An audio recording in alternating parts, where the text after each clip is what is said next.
Olá, a ideia de hoje é que a gente possa então pontuar alguma coisa sobre o trabalho do McLuhan e a partir dele também mencionar outros autores ou outras perspectivas de trabalho pertinentes ao campo das teorias da comunicação que poderiam ser então derivadas ou que têm alguma relação sim com esse paradigma ideológico que o McLuhan acaba fundando entre as décadas de 60 e 70. Basicamente, então, a ideia de hoje é que a gente possa fazer esse recorrido aí pelas teorias, né, pontuando o nome do McLuhan e examinando um pouco a tradição, o legado que o McLuhan nos deixou para a área.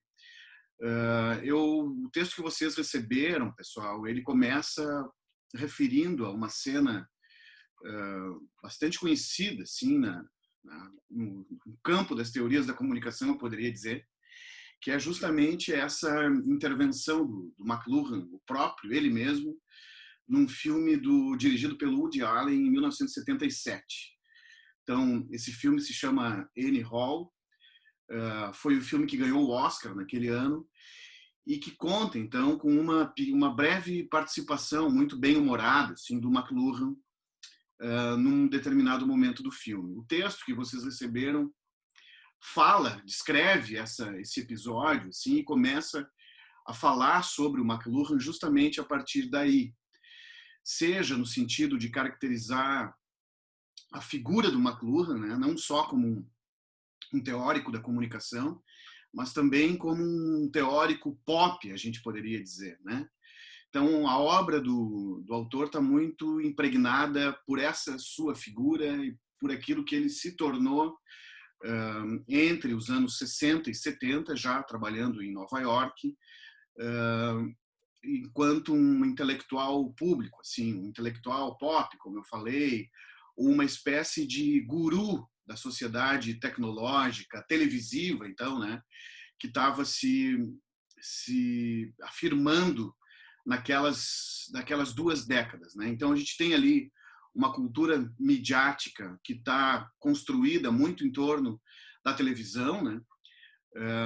O McLuhan é esse grande teórico que vai se projetar mundialmente, assim, então como esse profeta da era das comunicações de massa, e que vai se tornar muito conhecido, assim, por causa disso.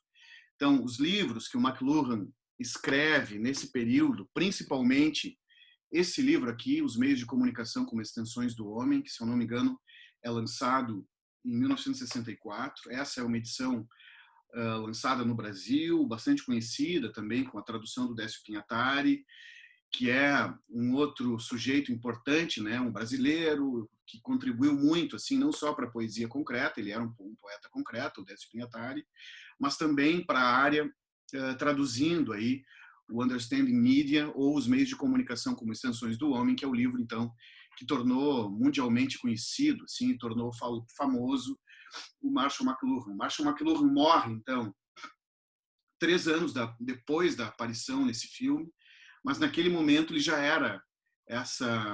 havia se tornado, então, uma espécie de celebridade, assim.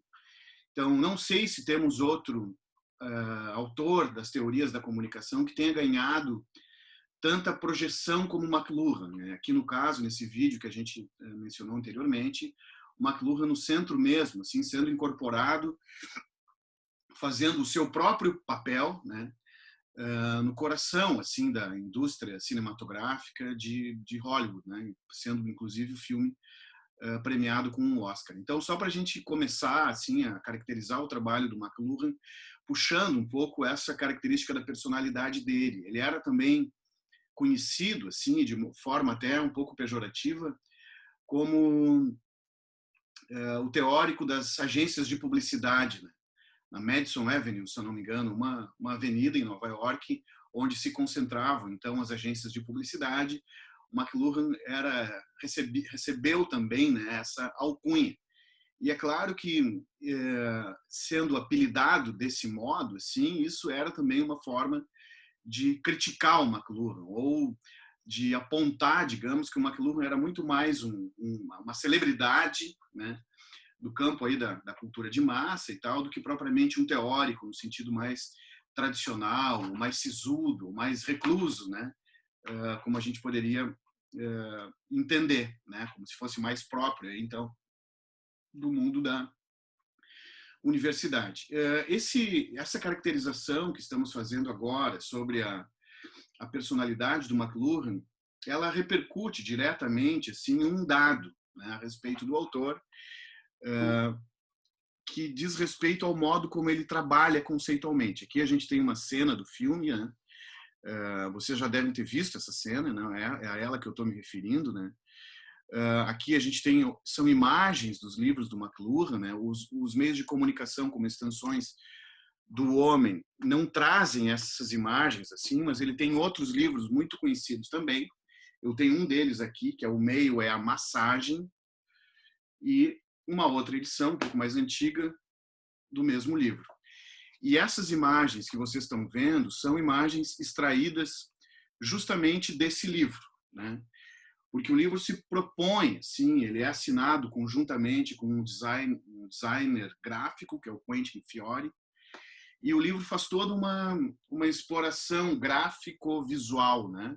Então, o livro está carregado tem uma preocupação com o design, está carregado de imagens, a própria tipologia é explorada. Então, isso não é à toa, assim, porque isso já está um pouco em sintonia com a concepção teórica que o McLuhan tem para os meios de comunicação. A própria capa, aqui que tem essa imagem meio cubista, assim, né, que tem uma orelha no lugar de um olho, também está fazendo uma referência assim, a uma ideia de uma confusão dos sentidos, de uma interpelação de todos os sentidos nessa cultura midiática, então, que se afirma a partir da década de 60 e que é sobre ela, afinal de contas, que o McLuhan vai tratar. Então, ele está muito preocupado, assim, o McLuhan, pela forma como os meios de comunicação acionam os nossos sentidos e nos demandam, né?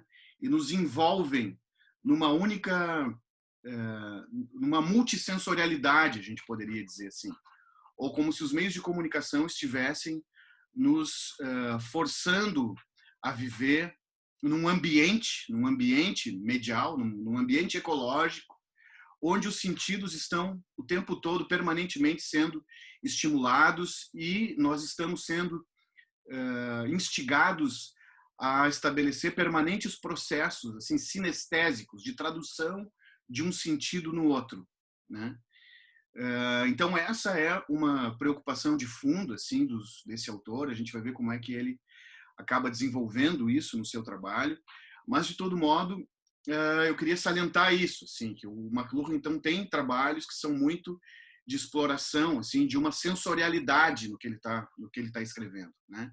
Nunca é um texto só, assim, mas é um texto que vai tentar fisgar o leitor ou colocar o leitor numa espécie de jogo sensível, assim, acionar um determinado tipo de sensorium do leitor, né? Ou enfim, do público, da audiência, assim, do público nos meios de comunicação de massa, como se isso fosse uma intenção, de fato, do autor, né? Deflagrar esses efeitos, assim, né? Então, o McLuhan acaba sendo um autor muito conhecido, muito rico para o campo da comunicação. Entretanto, ele também, obviamente, é um autor muito criticado, né? Há muitos dos manuais de teorias da comunicação que passam um pouco ao largo do trabalho do McLuhan, como se o McLuhan fosse um autor muito típico, muito idiosincrático, assim, como se ele não tivesse constituído em torno dele uma escola verdadeiramente, um modelo de pensamento, né? Mas quase como se o McLuhan tivesse ficado como um autor isolado, assim, num contexto, né? E que se tornou um pouco celebridade e tudo mais, se tornou renomado, se tornou famoso, mas cujo pensamento ainda é visto assim como um pensamento muito típico, muito idiosincrático, como eu mencionei anteriormente, né? Muito embora o McLuhan tenha deixado assim algumas contribuições muito importantes que foram depois dele ampliadas, né, ou continuadas por outros autores também um pouco independentemente, né? Então, quando se fala sobre o McLuhan no campo das teorias da comunicação, se fala muito nessas expressões que vocês estão vendo aqui nessa página, né? Então, falar em escola de Toronto, teoria do meio, medium theory, teoria da mídia ou paradigma mediológico, esses termos são sempre termos utilizados assim quando se pretende então aí falar sobre o McLuhan, né? Eu listei aqui alguns pontos que são fundamentais aí para a gente ir cercando o autor, né?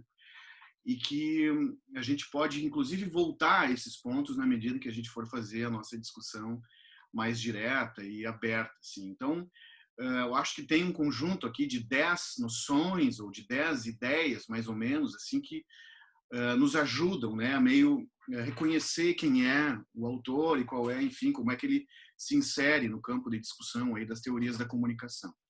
Então, o primeiro ponto é essa ideia de que os meios de comunicação podem ser vistos como extensões do homem, né? É uma ideia, depois a gente volta nisso. Uma outra ideia, essa ideia dos meios quentes e frios, esse conceito de meios quentes e frios também é muito discutido pelo McLuhan. Nesse livro, exatamente, que eu mostrei há pouco, Os Meios de Comunicação como Extensões do Homem, esse é um debate que está aqui também, né? A ideia de que o meio é a mensagem, né? Considerando que há uma espécie de trocadilho aí que o autor faz, né? Porque ele dá a entender também, o título do livro é O Meio é a Massagem na Realidade, e a massagem fazendo menção justamente a essa tatilidade, a essa dimensão tátil e a essa afetação dos sentidos, no caso do tato aqui, né? Então, e uma outra variação, assim, que a gente poderia entender com essa expressão, the medium is the message, é que ela referiria também a essa ideia de que o meio é a era das massas, ou separando a palavra ali, message em mass age, né? Então, essa é uma expressão que ela é dúbia, propositalmente dúbia. O meio é a mensagem, o meio é a massagem e o meio é a era das massas. Então, uma espécie de trocadilho que o McLuhan está fazendo aqui, e fazer esse tipo de trocadilho, investir nesse tipo de construção teórica, assim, isso justificou essa fama do McLuhan como o teórico das agências de publicidade da Madison Avenue. Justamente porque esses conceitos dele, pelo menos essas três noções que a gente viu agora, são conceitos que parecem assim um slogan, um rótulo que ele lança, né? E que tem um poder assim de síntese, um poder de fixação na mente do ouvinte, né? Ou do leitor, né? E aí a partir disso que ele vai desenvolver esses conceitos, mas como se esses conceitos fossem uma marca que o McLuhan tá soltando, assim. Então essas três ideias que a gente viu anteriormente são muito típicas disso que eu estou dizendo, que para ele trabalhar com a construção de teoria, produzir conceitos, passa muito pela incorporação de uma lógica e de uma sensibilidade que é própria do objeto, ou do mundo que ele está tentando descrever, e que ele, além de descrever, ele incorpora em si mesmo essas características plásticas, ou estetizantes, ou sensoriais, ou sintéticas, né? Que ele se pretende caracterizar, então, no ambiente que ele está descrevendo. Então, a ideia dos meios de comunicação como extensões do homem, uma ideia muito fácil de entender, né? E que vai ser desenvolvida teoricamente por ele. A ideia dos meios quentes e frios também. A ideia do meio é a mensagem, subentendido aí essas variações ou esses trocadilhos né, que a gente mencionou agora. E também uma outra coisa é a ideia da aldeia global. Então, o McLuhan ele é muito conhecido por essas máximas, essas 4 máximas: aldeia global, meio como extensão do homem, meio quente e frio, e meio como mensagem, tá? Vale dizer também, pessoal, chamar a atenção para o subtítulo desse livro, tá? O meio são as massagens, um inventário de efeitos, né? Essa expressão, inventário de efeitos, também é bastante importante para a gente ir reconhecendo assim, o que é o sistema de pensamento aí do McLuhan. Porque isso é interessante, assim, ele está muito mais interessado nos efeitos dos meios de comunicação ou nas formas midiáticas que povoam uma determinada sociedade, do que propriamente nos conteúdos transmitidos, tá? Então é como se o McLuhan tivesse uma preocupação assim em priorizar ou entender os meios de comunicação pelos seus aspectos formais, né? E pelo modo como esses aspectos formais produzem efeitos na sociedade ou remodelam essa sociedade enquanto um ambiente e enquanto um tipo de sensibilidade que vai ser própria desse ambiente, né? Então, ele comenta, ele usa uma expressão que é essa ideia de que as mídias produzem um novo sensorium. E dar conta desse sensorium é mais importante para o McLuhan do que, de fato, dar conta daquilo que é transmitido pelos meios de comunicação de massa, né? Então, é como se interessasse mais para o McLuhan não o que se diz nas mídias, não os conteúdos transportados nos meios de comunicação, mas a natureza da mídia, né? O formato da mídia enquanto um formato capaz de promover efeitos e reordenar a organização de uma sociedade, ou reordenar as práticas vigentes em curso, tradicionais, numa determinada sociedade. Então, o que importa para ele, mais do que os conteúdos, são as alterações de padrões formais que vão se dando numa sociedade a partir do surgimento dos meios de comunicação, de sucessivos meios de comunicação, né? Uma outra coisa importante também desse autor é uma perspectiva, sim, que já começa a se desenhar aqui no trabalho do McLuhan, de uma ecologia de meios. Então, ele vai entender que o principal conteúdo de um meio de comunicação é o meio que lhe antecedeu, né? Então, por exemplo, o conteúdo da televisão ele vai dizer que é o cinema. O conteúdo do cinema ele vai dizer que é a literatura. E assim sucessivamente, né? Sempre entendendo um novo meio como se desdobrando de um meio anterior e englobando esse meio anterior que lhe serviu assim como base, que lhe permitiu surgir, né?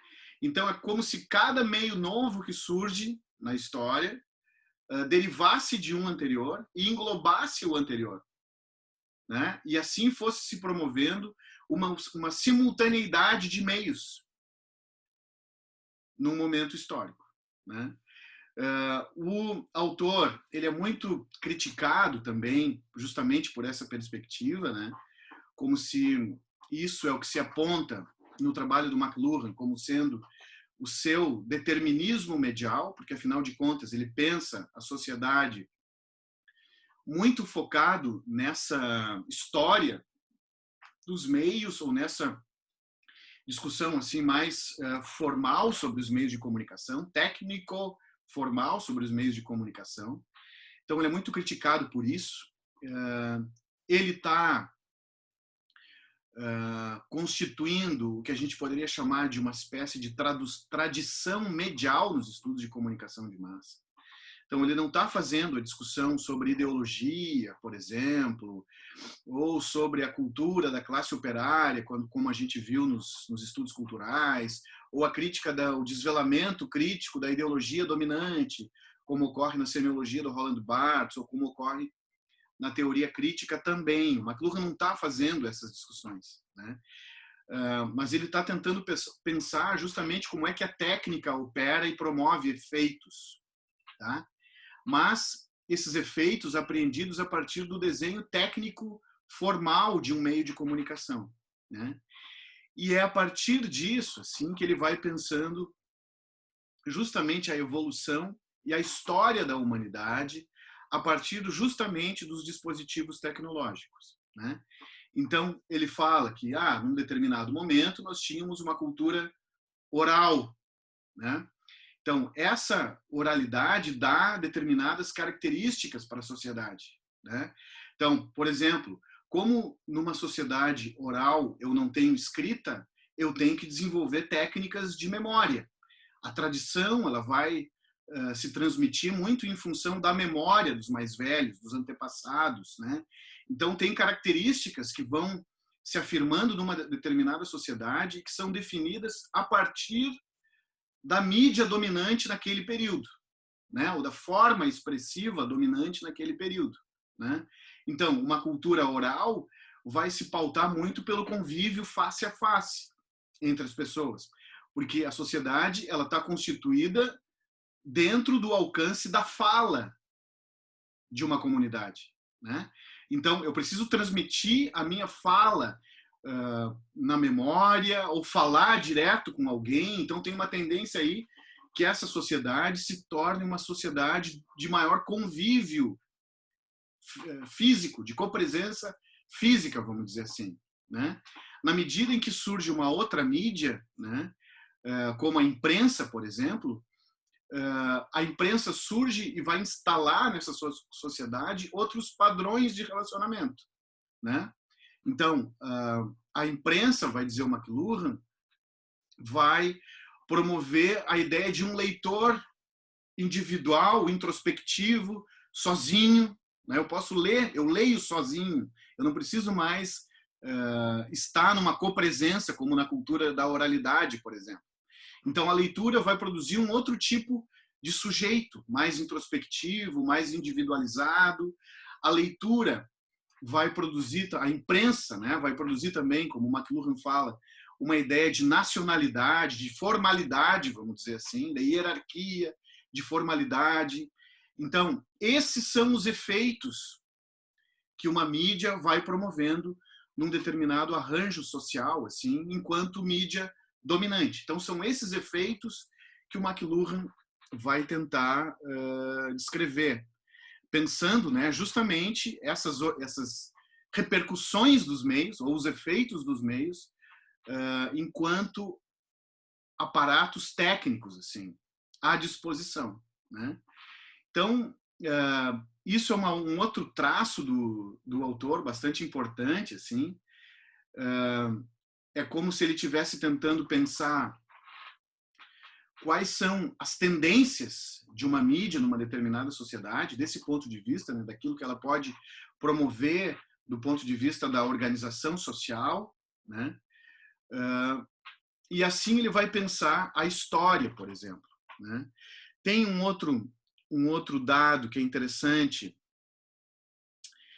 que o McLuhan entende o curso da história como 3 épocas: a cultura oral, a cultura impressa, ou que ele chama de galáxia de Gutenberg, né? E a chamada, o que ele chama de aldeia global, né? Que seria uma espécie de retorno à oralidade a partir da televisão e dos meios eletroeletrônicos, assim, do período em que de fato ele está vivendo. Porque ele chega a comentar que com o surgimento da televisão, e a televisão tendo se colocado então como a mídia hegemônica a partir da década de 50, principalmente a partir da década de 60, a televisão teria instaurado assim um retorno à oralidade, né? Quase uma sociedade assim pós-escrita, né? E uma retribalização do mundo, porque a televisão teria constituído então uma nova rede global de meios de comunicação, e nós poderíamos manter contatos com pessoas do outro lado do mundo, ou ver coisas que estão acontecendo do outro lado do mundo por intermédio da televisão, e a televisão teria tido então a capacidade de recolocar para nós uma espécie de experiência de tribalidade, né? Então ele entende assim a história da humanidade como se tivesse dividida, né, nessas 3 etapas, como se tivesse quase aí um evolucionismo também implicado nesse modo como ele vê o mundo. Então, a cultura da oralidade, a cultura impressa e a cultura da aldeia global, que é uma espécie de retribalização eletrônica. Então, o conceito de aldeia global está fazendo menção justamente a isso, assim, tá? Essas são outras imagens também do mesmo livro que eu mostrei antes, né? E que acho que ajudam também a gente reconhecer um pouco o que o autor está pretendendo fazer, né? Aqui eu tenho um outro ponto muito importante assim no trabalho do McLuhan, que diz respeito justamente ao conceito de meio com o qual ele trabalha. Então, esse autor vai trabalhar com uma noção muito ampliada de meio de comunicação, né? Até a princípio ela pode parecer estranha, assim, de tão flexível e de tão alargada que é, né? Obviamente, a ideia central é que o meio pode ser entendido como uma extensão dos meus sentidos, né? E ele vai tirar consequências disso, né? Então é quase tem uma percepção assim também de que os meios seriam uma espécie de prótese para os sentidos, né? Então, por exemplo, ele vai dizer que o automóvel seria uma extensão dos meus pés, né? A roupa como uma extensão da minha pele, o telefone como uma extensão da minha voz, né? Então, essas noções de um meio como uma extensão, poderia dizer que esse óculos aqui é uma extensão da minha visão, assim como, e logo esse óculos aqui seria uma mídia, por exemplo, né? Assim como a televisão poderia ser entendida também como uma extensão da minha visão. Então, tem uma ideia aí de que os meios seriam quase um tipo específico de prótese. Ele começa a discutir isso, começa a explorar essas ideias assim, dos meios, então, como tradutores dos sentidos ou extensão mesmo dos sentidos, né? Outra coisa, ele vai dizer também que os meios produzem ambientes, tá?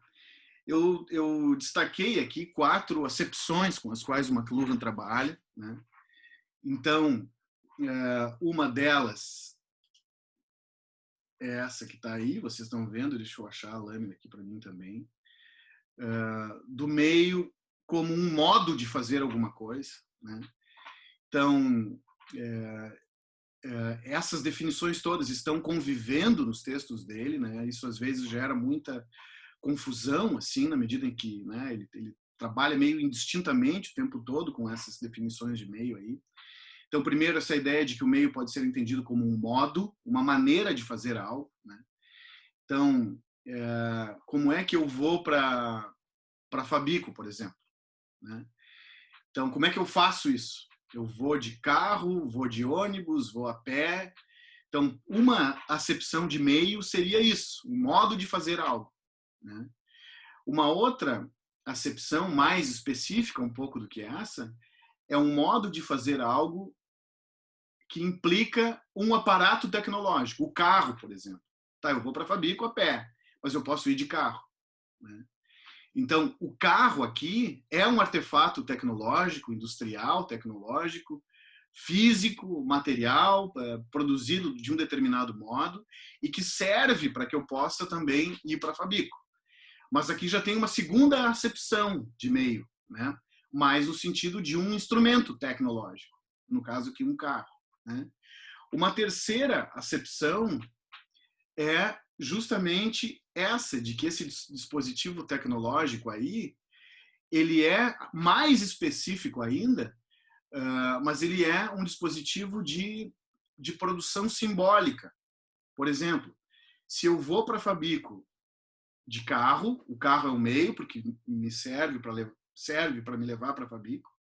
Esse carro é ele próprio um aparato tecnológico, mas vamos supor que, além disso, nesse carro, eu tenho um rádio dentro desse carro.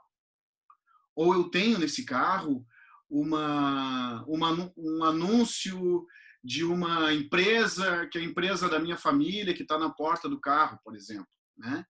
Então, esse aparato tecnológico, ele está anunciando algo também, né? Então, ele está servindo para um propósito de registro, armazenamento e transmissão de uma mensagem, né? Então, esse elemento, esse recorte, esse foco, em função disso, a gente teria uma outra definição de meio, e aqui mais no sentido específico de um meio de comunicação, né? Ou de um meio tecnológico de promoção aí de registros simbólicos, né? De mensagens simbólicas, né? E uma quarta definição, que me parece também a mais interessante, é essa mais propriamente ecológica, que ele entende os meios também como meio ambiente, tá? Ou seja, a invenção do automóvel, já que a gente deu o exemplo aqui do carro, a invenção do automóvel não se esgota com a invenção do automóvel. Porque inventado o automóvel, essa invenção do automóvel obriga a invenção de uma série de outras coisas que vão compor um meio ambiente novo, né? Então, havendo automóvel, é preciso que haja avenida, estacionamento, sinaleira de trânsito, regras de trânsito, que haja fiscais de trânsito, que haja guarda, que haja agente de regulação de trânsito, então que haja o conjunto das ruas, né? Então, assim, a invenção desse meio promove toda uma ecologia em torno desse meio, né? E isso vale para qualquer meio, né? Todo meio que é inventado, ele vai levar ao reordenamento de um ambiente. E nesse ambiente vão se reorganizar também um conjunto aí de sensibilidades, de apelos sensoriais, um conjunto de gramáticas mentais, cognitivas, um tipo de interpelação à minha memória, por exemplo, ou à minha visualidade, que vai se produzir em conformidade com esse meio que está se produzindo aqui, né? Então, ou seja, esse meio ambiente que decorre de um meio, né, acaba promovendo alterações e repercussões assim no nosso aparelho mental, cognitivo, nas nossas práticas culturais. E esses efeitos são os efeitos, então, que interessam assim, para o McLuhan estudar, né? Uma outra questão é a definição dos meios quentes e frios. Isso aqui também promove muita confusão e muita discussão em torno desses conceitos, né? Ele faz uma distinção basicamente dizendo que os meios frios são aqueles que demandam a participação do receptor ou do sujeito, né? Por exemplo, ele vai dizer que a televisão é um meio frio em comparação com o cinema. Por quê? Porque o cinema enfatiza muito um sentido, que é o sentido da visão, o cinema. Então, o cinema é como se o cinema tivesse maior carga informacional num sentido. A televisão não tem igual carga informacional num sentido.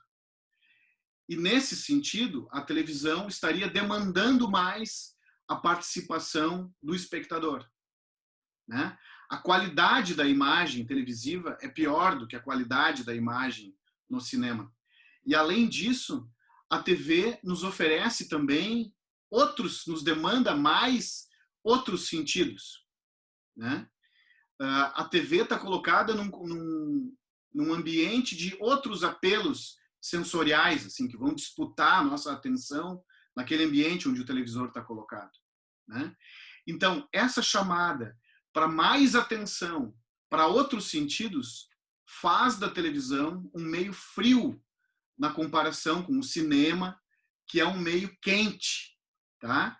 Então, esses conceitos são, às vezes, difíceis assim de serem apreendidos também, pessoal, porque eles são conceitos relacionais, tá? Então, eu só posso pensar se um meio é quente ou frio na comparação com um outro. Como eu comparei aqui a televisão e o cinema, né? Então, eu poderia dizer que a televisão é um meio frio na comparação com o cinema seria um meio quente na comparação com a TV, mas a TV, na comparação com as redes sociais, por exemplo, se torna um meio quente. Porque aí, nas redes sociais, eu sou demandado a participar, muito mais do que sou demandado a participar pela TV. Então, o mesmo meio, ele pode ser quente ou frio, dependendo de como ele está sendo comparado com o outro. Tá? Mas o central aqui, o importante aqui, é a gente entender que tem uma relação assim de demanda aos sentidos, né? Quanto mais sentidos um meio demandar, quer dizer que ele é mais frio, né? E quanto mais sentido, quanto mais um meio carregar num único sentido, prioritariamente, ele é mais quente. Então, o quente é aquele que esquenta um sentido.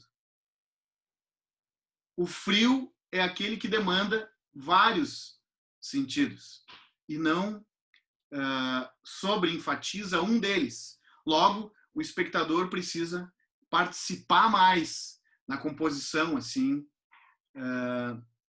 daquela mensagem, né? Por exemplo, entre o rádio e o telefone, né?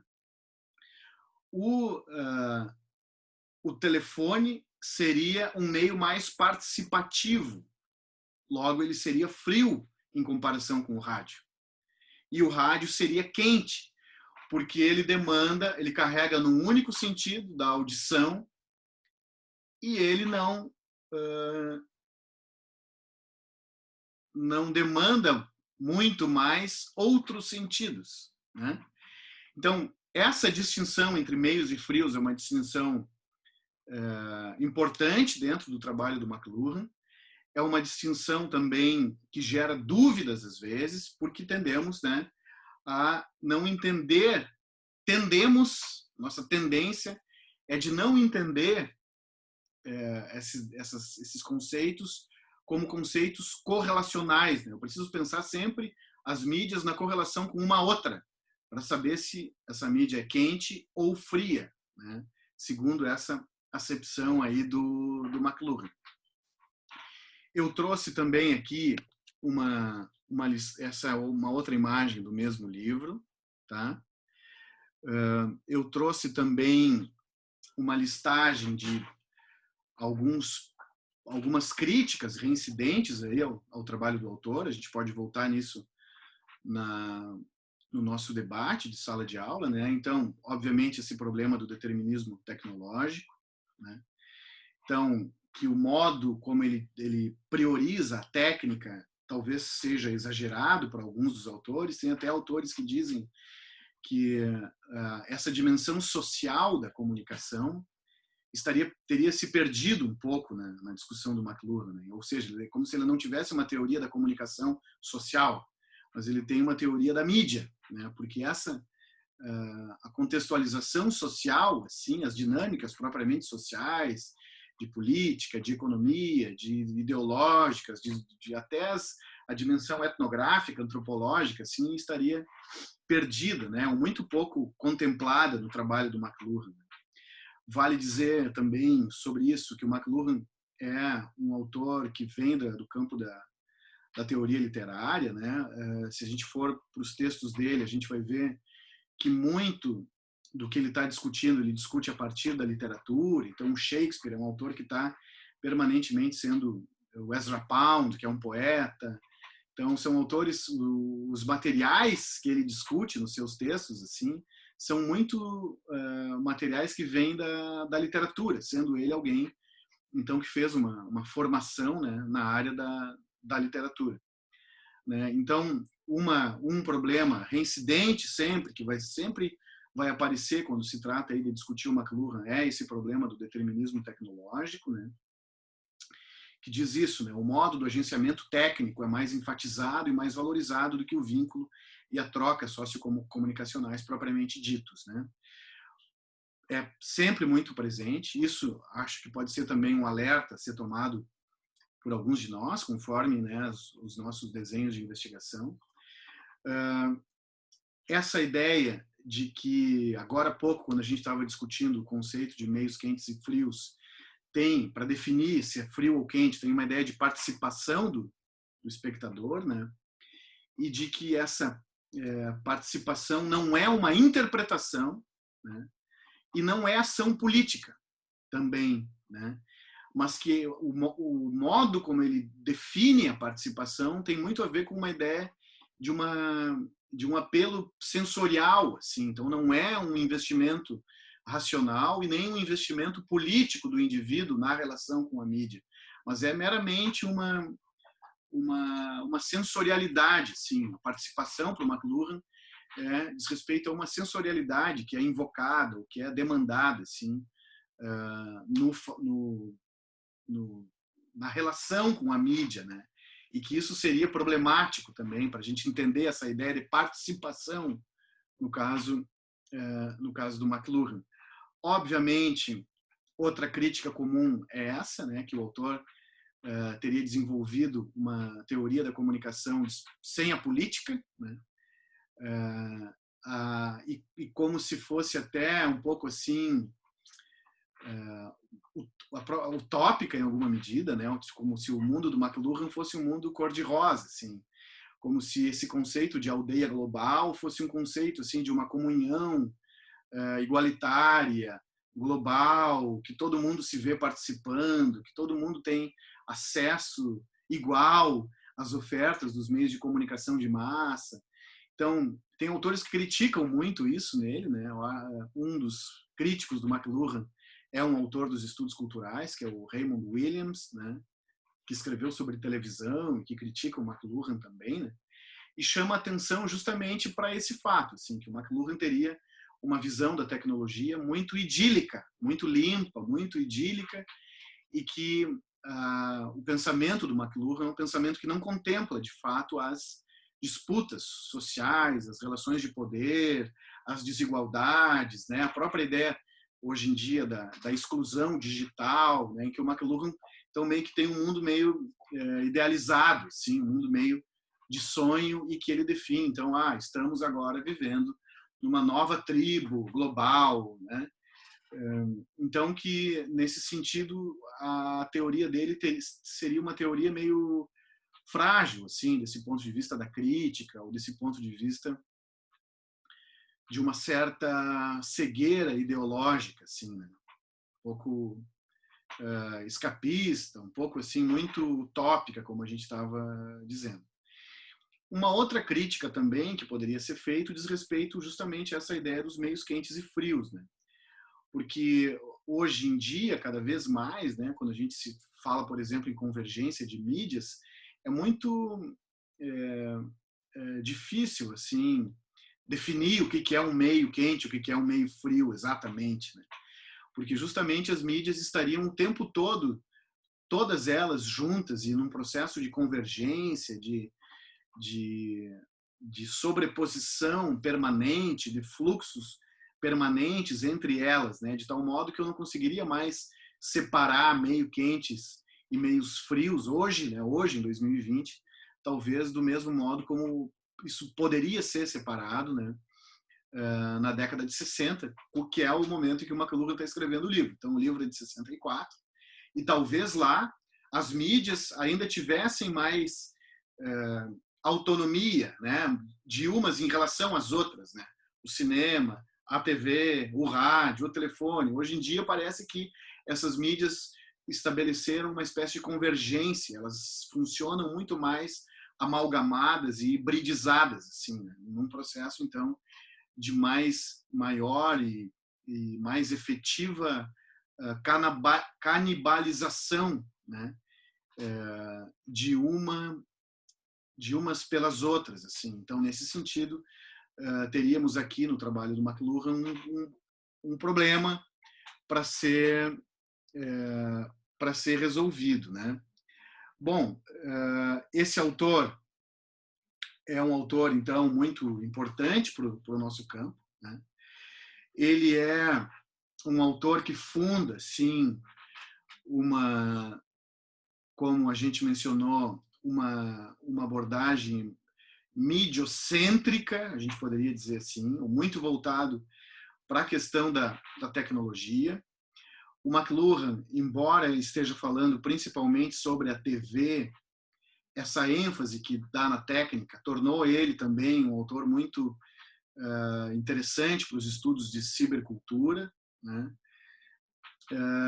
A gente poderia dizer também que então o McLuhan morre em 1980, exatamente, 3 anos depois do filme do Woody Allen. A gente pode dizer que depois do McLuhan, vários outros autores foram surgindo e que remetem um pouco para ele, né? Eu poderia dizer que o Paul Virilio, que é um autor francês, que trabalha a partir dos anos 80, também poderia ser visto nessa tradição aí do McLuhan. O próprio Willem Flusser, que já foi aqui mencionado, também é um autor que às vezes aparece citado assim, dentro dessa tradição que teria então sido consolidada pelo McLuhan, né? O McLuhan colocou um ponto ali importante assim, dentro de uma certa trajetória dos estudos de comunicação. Eu poderia dizer também que o próprio Hans Gumbrecht, que é um autor das materialidades da comunicação, também está dentro dessa trajetória, né? O próprio Friedrich Kittler, que é um autor das arqueologias da mídia, também estaria dentro dessa trajetória. Esses dois autores, Gumbrecht e Kittler, nós ainda veremos aqui, logo mais adiante. Então, por isso também a importância agora da gente pontuar assim, o trabalho do McLuhan, né? E alguns de seus conceitos, né? Porque justamente o McLuhan, ao chamar a atenção para a técnica e dizer que a técnica produz efeitos, que a forma medial ela é importante por si só, independentemente dos conteúdos colocados em circulação, né? Então, essa perspectiva do McLuhan, ou essa importância que ele dá para as tecnologias, ela vai ser desdobrada por outros autores, que também vão prestar atenção nisso, assim, né? E mesmo, pessoal, essa intenção do McLuhan de pensar a história, né? Ou estabelecer assim marcos temporais, né? Então, se no século XV tínhamos a imprensa como mídia dominante, isso configurava então o que ele chamou de galáxia de Gutenberg. Antes disso, até o século XV, nós tínhamos as culturas basicamente orais. No século XV vem a imprensa com a galáxia de Gutenberg. No século XX, então, o surgimento da TV e a fundação, digamos assim, de uma chamada aldeia global. Então, essa intenção dele de pensar a história, demarcando épocas a partir das mídias dominantes, né? Isso aí também é feito em vários outros autores, né?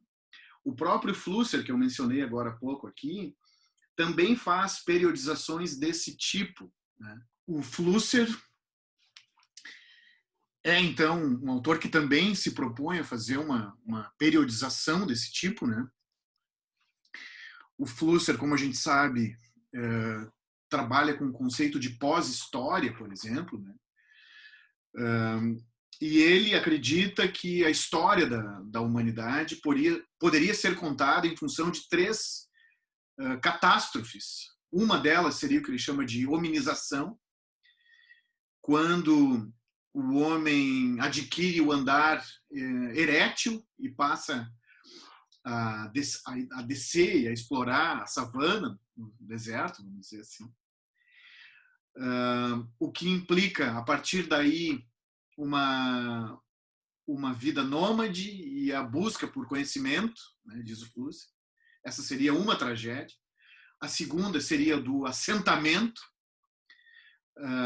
que implica o cultivo da terra, que implica a acumulação de bens materiais, e que seria uma outra etapa na história da humanidade, quando o homem deixa de ser nômade e passa a se fixar, então, num agrupamento, numa determinada região, né?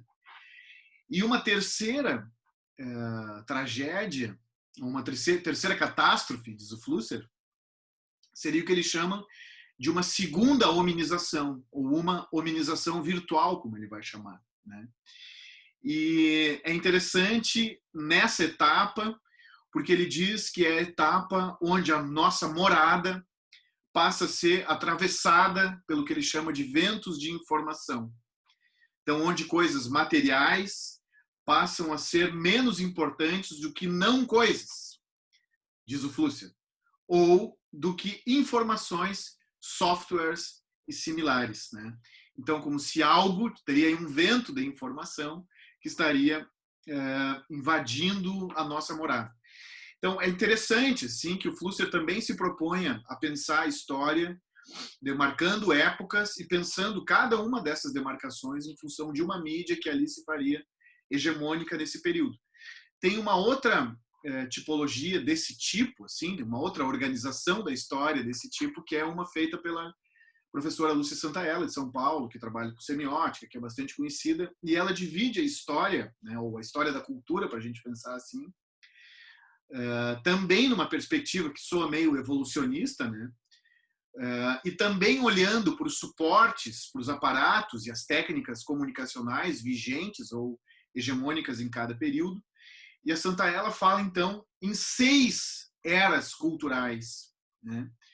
Que ela fala sobre a cultura oral, a cultura escrita, a cultura impressa, a cultura de massas, a cultura das mídias e a cibercultura. Então, em cada uma delas, outra vez, um predomínio de um determinado tipo de suporte, né? Então, quando esse suporte é substituído por um outro, surge uma outra civilização, né? Ou porque a partir do suporte se desenham outras práticas, outras sensibilidades e consegue se demarcar a partir daí um outro estágio, né? Uma outra etapa, assim. O interessante, no caso também da Santaella, é que essas eras culturais elas avançam cumulativamente. Uma não elimina a outra, né? Mas uma engloba a outra passa a existir dentro de uma nova. Então, um pouco essa é também assim a lógica do McLuhan. Muito embora, como a gente está vendo aqui, o McLuhan fale em 3 grandes períodos históricos, ou em 3 galáxias, né, para usar uma expressão que é dele. Então, a primeira seria, para o McLuhan, a etapa da cultura oral, com sociedades não alfabetizadas, o que implica vínculos, então, de convívio direto, de relações face a face, de proximidade, compartilhamento do cotidiano, na situação efetiva da fala, né? A questão da memória sendo aí demandada. Então, onde os homens estão numa relação direta entre si e com o mundo imediato, tem uma dimensão do presente também, né? Da relação no presente, né? Isso aí tudo na cultura oral, se privilegia, obviamente, a palavra falada, né? E como a palavra tem as suas características, né? Ou seja, isso implica pertencimento geográfico e copresença, como a gente mencionou também. Com a hegemonia da cultura impressa ou tipográfica, e aí surge a galáxia de Gutenberg, como fala o McLuhan, essa galáxia seria própria das sociedades modernas, alfabetizadas, já com uma relação de hierarquia, de ordem, surge o Estado, surge a consciência linear, surge um tipo de racionalidade também associada aí ao raciocínio científico, que deriva do mundo do universo do livro também, né? Surgem os documentos formais, como a Constituição, os livros, né, como referenciais assim, de nação, de lei, de ordem, registros, inventários de toda forma. A memória ela se desocupa um pouco, porque agora eu passo a ter então, um suporte do livro. Obviamente surgem aí no âmbito da cultura impressa o mundo do direito, as identidades nacionais e o individualismo, uma ideia de individualismo que tem a ver com a característica da leitura, enquanto um gesto individual, né? E isso faz com que surja o sujeito moderno, né? E, ainda para o McLuhan, a terceira seria o que ele chama de aldeia global, que seria própria das sociedades contemporâneas, baseadas na instantaneidade, no globalitarismo, nos vínculos globais, numa outra percepção de tempo e espaço, porque cada mídia dessas, ou cada momento desses, tempo e espaço são configurados de um modo, né? Então, as noções de tempo e espaço são experimentadas de modos diferentes em cada uma dessas eras definidas assim em função da mídia hegemônica, né? Então, na aldeia global, nós teríamos novas formas de vinculação e de aproximação social, teríamos, obviamente, essa preponderância de uma cultura massiva, homogeneizada. Teríamos, então, também esse apelo aí a uma multiplicidade de sensibilidades aí dos espectadores. E o que o McLuhan vai falar, isso é importante também, um retorno requalificado ao mundo antigo da oralidade, né? Então, essas seriam as características assim que o McLuhan acaba discutindo, né? E chamando a atenção para caracterizar essas suas eras, vamos dizer assim, né? Acho, pessoal, que por enquanto a gente teria já materiais suficientes assim para nossa discussão. Eu queria referir aqui 2 textos que utilizei também nessa retomada aqui do McLuhan, tá? Um é esse trabalho que se chama Teoria do Meio, é uma dissertação de mestrado defendida na UNB, orientada pelo professor Luiz Martino. É um trabalho defendido em 2000 por volta aí de 2008. O livro é de 2009, tá? E aqui especificamente tem uma discussão sobre o desdobramento do trabalho do McLuhan. Na verdade, nem é sobre o McLuhan exatamente, o McLuhan está citado aqui, mas é principalmente sobre um autor chamado Joshua Meyerowitz, que se colocaria assim numa espécie de segunda geração da teoria do meio, né? Então, como esse autor aqui que ela trabalha nessa dissertação, o Joshua Meyerowitz como uma espécie de continuador do McLuhan, né? Então, o trabalho da Janara Souza tem inclusive uma entrevista com o Joshua Meyerowitz, né? Também vinculado então a esse grupo de Toronto e trabalhando na perspectiva, assim, justamente do McLuhan. E também acabei relendo, lendo para esse nosso encontro aqui, o trabalho do Vinícius Pereira, que se chama Estendendo McLuhan, né? Da aldeia à teia global, onde há uma discussão bem interessante sobre memória, né?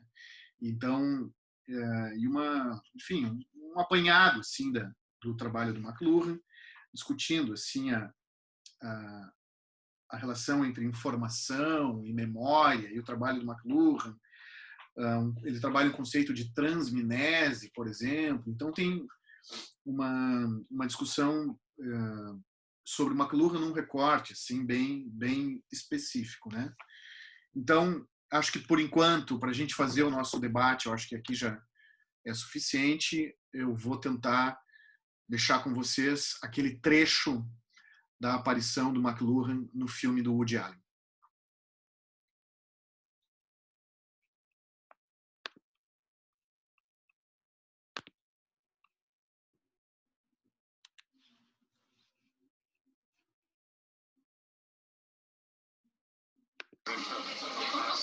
We saw the Fellini film last Tuesday. It is not one of his best. It lacks a cohesive structure. You get the feeling that he's not absolutely sure what it is he wants to say. Because I've always felt he was essentially a technical filmmaker. Granted, La Strada was a great film. Great in its use of negative imagery more than anything else. But that central cohesive core, must lead to an artist's work, leading from one to the other. Screaming his opinions in my ear. That's what I'm talking about. Like all that Juliet of the Spirits or Satyricon. I found it incredibly indulgent. He really is. He's one of the most indulgent filmmakers. He really is. And without getting, let's put it this way, depressed. Without I miss my therapy. I overslept. Well, how can you possibly oversleep? The alarm clock. Do you know what hostile gesture that is to me? I know, because of our sexual problem, right? Everybody online at the New Yorker has to know our rate of intercourse. It's like Samuel Beckett. You know, I admire the technique, but it doesn't hit me on a gut level. I'd like to get this guy on a gut level. Stop it, Elsie. He's spitting on my neck. You know, he spits on my neck when he talks. And you know something else? You know, you're so egocentric that if I miss my therapy, you can only think of it in terms of how it affects you. Weltanschauung is what it is. Probably on their first date, right? They probably met by answering an ad in the New York Review of Books. 30-ish academic wishes to meet woman who's interested in Mozart, James Joyce, and sodomy. Really our sexual problem. I mean, I'm comparatively normal for a guy raised in Brooklyn. Okay, I'm very sorry. My sexual problem. Okay, my sexual problem, huh? I never read that. That was Henry James, right? Novel? You know what The sequel to Turn of the Screw? It's the influence of television. Now, Marshall McLuhan deals with it in terms of it being a high intensity. You understand? A hot medium. What I as would opposed give for to a large sock as of horse opposed to manure in it. which is essentially What do you linear. do when you get stuck on a movie line with a guy like this behind you? Wait a minute. Why can't I Just give my maddening. opinion? It's a free country. He can give you. Do you have to give it so loud? I mean, aren't you ashamed to pontificate like that? And the funny part of it is, Marshall McLuhan, you don't know anything about Marshall McLuhan's work. Really. I happen to teach a class at Columbia called TV, Media, and Culture. So I think that my insights into Mr. McLuhan, well, have a great deal of validity. Oh, do you? Yeah. Well, that's funny because I happen to have Mr. McLuhan right here. So yeah, just let me come over here a second. Oh, I heard what you were saying. You know nothing of my work. You mean my whole fallacy is wrong. How you ever got to teach a course in anything is totally amazing. Boy, if life were only